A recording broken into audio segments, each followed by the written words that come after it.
வணக்கம்.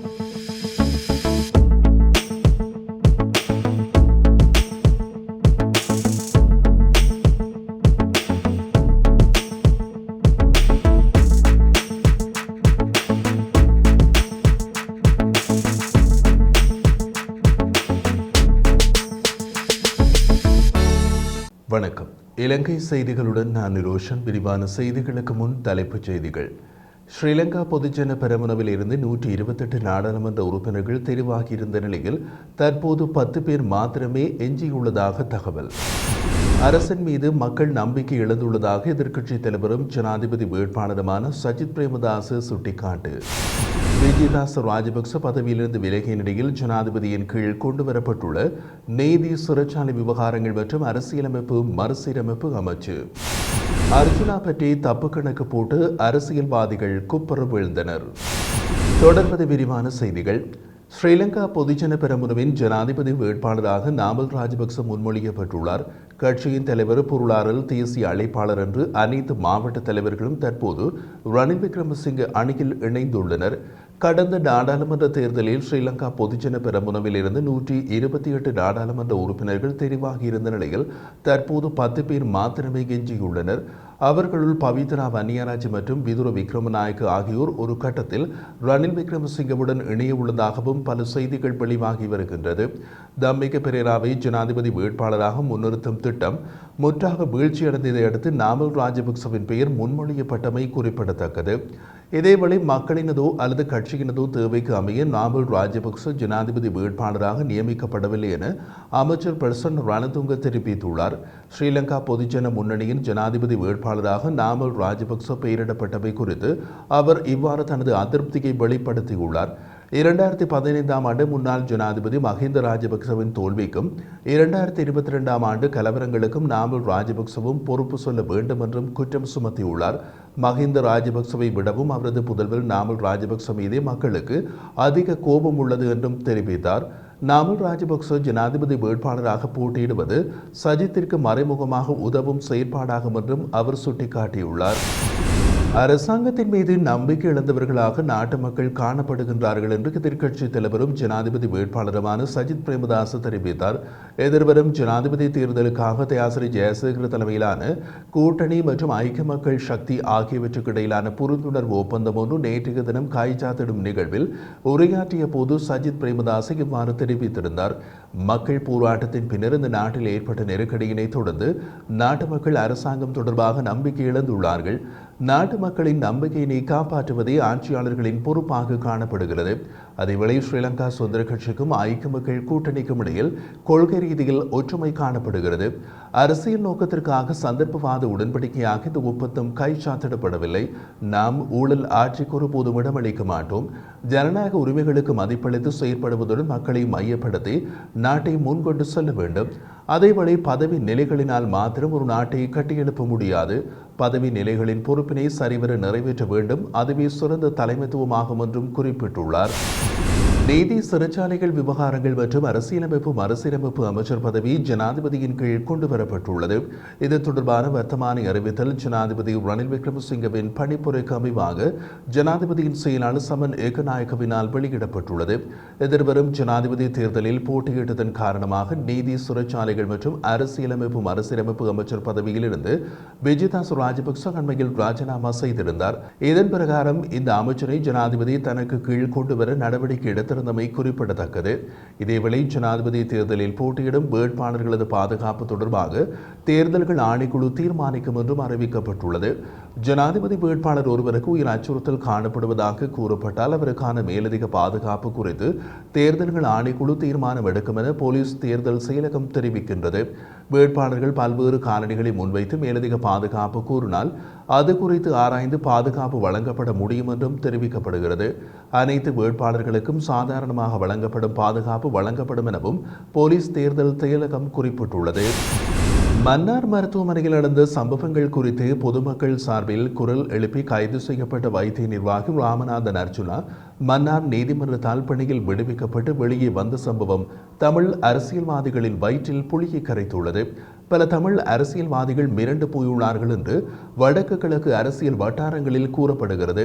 வைத்திய நிர்வாகி ராமநாதன் அர்ச்சுனா மன்னார் நீதிமன்றத்தால் பிணையில் விடுவிக்கப்பட்டது தமிழ் அரசியல்வாதிகளின் வயிற்றில் புளியை கரைக்கவில்லை. அவர் எப்படியும் பிணையில் விடுவிக்கப்படுவார் என்பது அனைவருக்கும் தெரியும். அவர் என்ன கொலையா செய்துவிட்டு சிறைக்கு சென்றார். அவர் மீது வைத்தியசாலை வட்டாரம் காவல்துறையிடம் கொடுத்த முறைப்பாடு மிக எளிமையான, அதே நேரத்தில் நீதிமன்றத்தால் பிணையில் விடுவிக்கப்படக்கூடிய குற்றச்சாட்டுகள் தான்.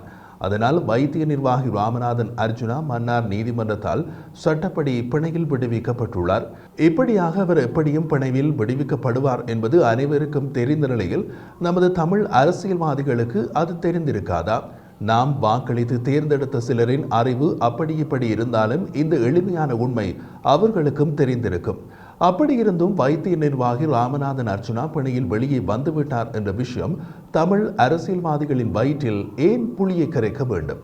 இதனால் பல தமிழ் அரசியல்வாதிகள் மிரண்டு போயுள்ளார்கள் என்று ஏன் கூறுகிறார்கள்? காரணம், வெளியே வந்த வைத்திய நிர்வாகி ராமநாதன் அர்ச்சுனாவுக்கு மன்னாரில் பொதுமக்கள் கொடுத்த ஆரவார வரவேற்பு தான். முதலில் அதை பாருங்கள், அதன் பின் இது ஏன் பல தமிழ் அரசியல்வாதிகள் மிரண்டு போக வைத்துள்ளது என்று கூறுகிறோம். இதோ அந்த காட்சிகளின் ஆழத்தை பாருங்கள்.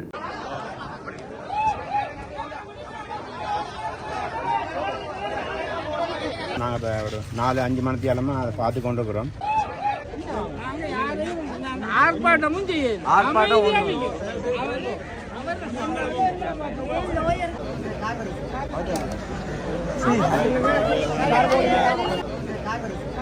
எங்களை போல ஏழை மக்களுக்காக அவர் குரல் கொடுக்கிறார்.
ஒரு வீட்டை வந்து சாப்பிடும் ரெடி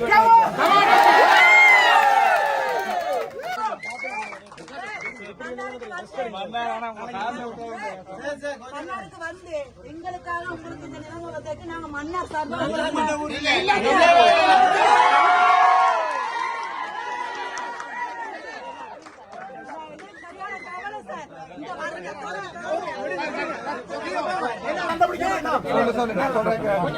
இங்கதான் இருப்பேன், ஆகாஷ் ஹோட்டல்ல இருப்பேன். ஒவ்வொரு நாளும் வந்து எனக்கு இப்ப போய் ஒரு 5 மணி தான் நித்திரம் 8 மணில இருந்து அங்கதான் இருப்பேன். ஆகாஷ் ஹோட்டல்ல நிக்கிறேன். குறைஞ்ச ஒரு 3-5 நாளைக்கு நிப்பேன். நன்றி டாக்டர், நன்றி. தனித்தனியா கலைக்கிறேன். நன்றி நன்றி நன்றி டாக்டர், நன்றி.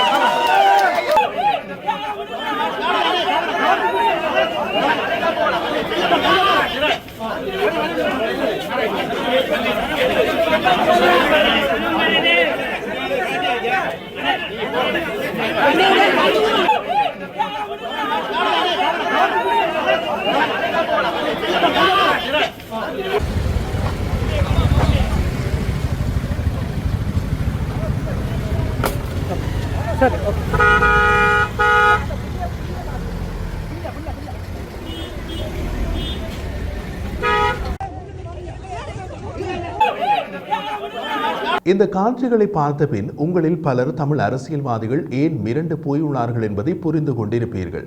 தமிழ் அரசியல்வாதிகளின் அஸ்திவாரம் என்பது அரசியலில் அவர்கள் சேர்த்த பணத்தில் கட்டிய 3 மாடி மாளிகையின் அஸ்திவாரம் அல்ல. பொதுமக்களின் வாக்குகள் தான் அவர்களின் வாழ்வு மற்றும் வருமானத்தின் அஸ்திவாரம். வைத்திய நிர்வாகி ராமநாதன் அர்ச்சுனாவுக்கு மன்னாரில் கொடுக்கப்பட்ட மக்களின் பேராதரவு தமிழ் அரசியல்வாதிகளின் அந்த அஸ்திவாரத்தை ஆட்டம் காண வைத்துள்ளது. இவ்வளவு பெரிய ஒரு மக்கள் எழுச்சி இலங்கையில் தமிழ் அரசியல்வாதிகள் தமக்கும் நடக்கும் என்று கனவில் கூட காணாத எழுச்சி. அப்படி ஒரு எழுச்சி வைத்திய நிர்வாகி ராமநாதன் அர்ச்சுனாவுக்கு மன்னாரில் கிடைக்கிறது என்றால் அப்படியான ஒரு திறமைக்கு அருகில் கூட வர முடியாத நம் தமிழ் அரசியல்வாதிகள் திகைப்பது இயல்புதானே. இப்போது உலகம் சடுதியாக மாறுகிறது. காலநிலை மாற்றத்தால் ஏற்படும் சடுதியான மாற்றங்களை நேரடியாக பார்த்திருப்பீர்கள். இலங்கை தமிழ் அரசியலில் நடக்கும் இது அதைவிட வேகமான மாற்றம். இது இலங்கை தமிழர் அரசியலையே தலைகளாக மாற்றப் போகிறது.